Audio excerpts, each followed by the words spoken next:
It's Charter Local Edition. Brad Pomerance here, joined by Eric Bauman. He was recently reelected unanimously as the chair of the Los Angeles County Democratic Party. He is an announced candidate for the California State Democratic Party. That election is not until next year, I believe. May. But it is a presidential year, so it's convention summer. And I want to get a sense from you, sir, about the importance or lack thereof of political conventions. You know, to activists, the conventions are like the real, true kickoff. It's Mecca. It's where all the excitement is. Right. But I got to tell you, it's really bizarre that at the Republican convention, more than 20 senators didn't show up. So I'd really like to know what's going on over in their party. It is interesting that the Republicans have faced challenges solidifying support from the establishment, including from recent presidential nominees, successful and unsuccessful.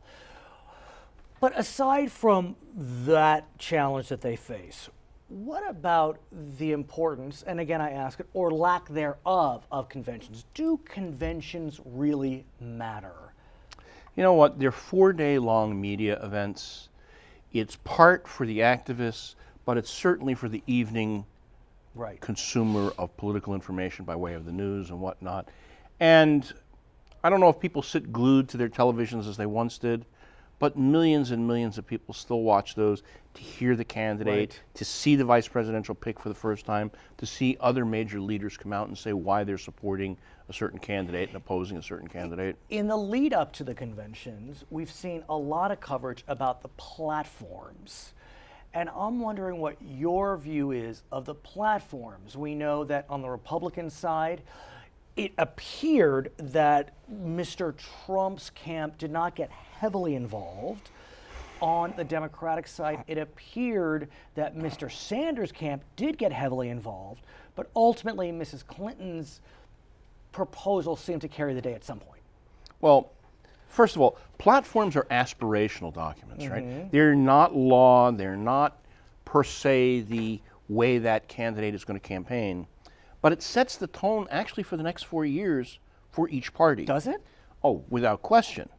Because if you're a reporter and you want to say, well, what's the Republican Party's stance on abortion, or what's the Democratic Party's stance on same-sex marriage, where do you go? That's the sort of the defining document of what the party's values and vision are. And what's so interesting, as you note, Trump didn't get that involved. It was almost as if he gave their platform away as a peon to the Christian right, since he so doesn't match their model. Now, why is it in your mind that Mr. Sanders found it so important to have his camp engaged on the Democratic side? Bernie Sanders and his supporters were greatly about a revolution in the Democratic Party, and greatly about moving the Democratic Party to the left. Again, since the platform is the aspirational statement of the party, they wanted to see things like universal health care, and Secretary Clinton certainly went to the public option, went to expansion of health care for children and seniors. They wanted to see major environmental and climate change protections put in, some of which they got, some of which they didn't. It is because it is the reflective of their values. And 13 million people voted for Bernie Sanders. They did. And frankly, I will tell you that, while everybody was chattering, the Clinton campaign and the Sanders campaign were working together to make agreements to come up with a platform that is probably the most progressive the Democratic Party's ever had. Is that a net plus? I mean, this is a nation of purple. Yeah, it is ultimately a net plus, because I don't think there's really that many people in America, except for maybe one small group, that don't think health care is a right for everyone, that don't think that we need to slow the heating of the earth down, that we need to protect the air that we breathe and the water that we drink, that we need to reduce the amount of engagement in war.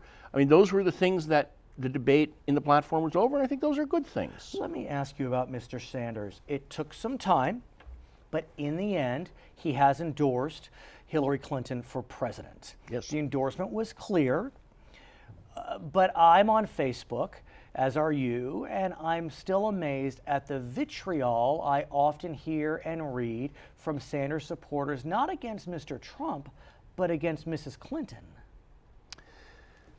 one of the problems that you always get when it comes to the coming back together is inevitably in a campaign, even if two people go in as best friends, eventually the campaign becomes loggerheads. But I have to admit, let me interrupt for a second, because I remember 2008, and while Facebook wasn't as popular back then, I did not see the vitriol from Mrs. Clinton's camp when Mr. Obama was Actually, successful. a higher percentage of Sanders voters poll that they are supporting Clinton already at this point than did Clinton voters for Obama. And you might have forgotten the Puma Party Unity My Behind group. That was very active. This is in 2008. In 2008. From Clinton supporters. From Clinton supporters. So look, the other thing that was unusual is remember that a good segment of Bernie Sanders supporters are not Democrats. You know, everybody forgets that and sort of amalgamate them into one. But you have a lot of people who, never were engaged at all, never belonged to any party, a lot of people who are independents, a lot of people who are socialists.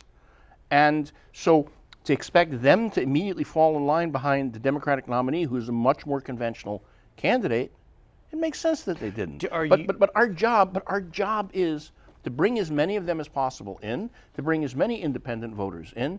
And here's the reality. There are two worldviews at stake here. One is a worldview that centers on people and how our government and our country works to help the American people. And the other is a very selfish kind of agenda. It's a very angry kind of agenda. And this is what we will be spending the next 100+ days doing, is trying to fix this. I understand your viewpoint, but I want to look to the other side of the pond and talk about the Brexit vote. Because it seems to me that that vote, a very inward-looking vote by the English, Scottish, and Welsh, and North Ireland as well, there's a parallel between those voters and Trump voters. Trump seems to be looking inward. Are you concerned that that portends gray clouds for Mrs. Clinton? You know, part of what's happening in America is our demographics are changing dramatically. So the number of those Trumpists really are much smaller than they were even 10 years ago. But we never expected Brexit to pass. No one expected it to pass. But Brexit did not happen in America. It happened in a country with a different demographic challenge. But they have you cannot attribute what happened in Great Britain to what's happening in the Why? United States. Because for a segment of older, angry white Americans, that's a commonality. But for the large numbers of people of color and young people, we're in a totally different world. They're ethnically diverse in Britain. They're not majority minority, and big cities in America today are majority minority. I want to ask about California. One would anticipate Mrs. Clinton to do well in California. Democrats have done very well since her husband won in 1992. A recent poll, though, had her 28 points ahead. I know this is a blue state, but 28 points is cataclysmic for the Trump folks. Do you buy it? 28 points? Sure, I buy it.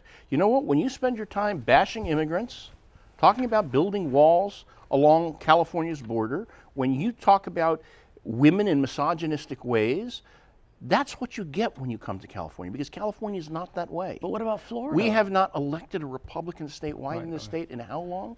Much of California has changed so much since the time that Pete Wilson ran for re-election as governor with the anti-immigrant platform, and that's why you don't see that succeeding. You will come back. We'll talk about Florida and other states the next time. His name is Eric Bauman. He is the chair of the Los Angeles County Democratic Party. I am Brad Pomerance, and you're watching Charter Local Edition.